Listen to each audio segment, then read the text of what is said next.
Welcome to pen drive study. இன்றைக்கி நம்ம வரப்போகிற டிஎன்பிஎஸ்சி எக்ஸாம்ஸ்க்கான இம்பார்ட்டன்ட் பிடிஎஃப் கம்பைலேஷன் தாங்க பார்த்துட்ருக்கோம்.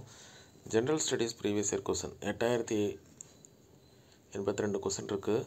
2019 கடைசியாக நடந்து முடிஞ்ச குரூப் 4 எக்ஸாமினேஷன் வரைக்கும் நம்ம கம்பைல் பண்ணிட்டோம். சரிங்களா? ஆஸ் பர் நியூ சிலபஸ் படி.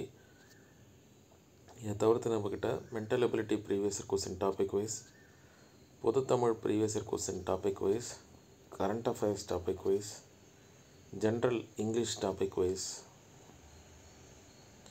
வேறு என்ன, இது ஜென்ரல் ஸ்டடீஸ் டாபிக் வைஸ். கடைசியாக திருக்குறளும் நம்ம பிரித்து வச்சுருக்கோம் தனியாக. இது ரீசனிங். சரிங்களாங்க? இப்போ 2 மீடியம் ஆஃப் ஸ்டூடெண்ட்ஸும் யூஸ் பண்ணுற மாதிரி தான் இருக்கும். நீங்கள் பாருங்கள், உங்களுக்கு புரியும்.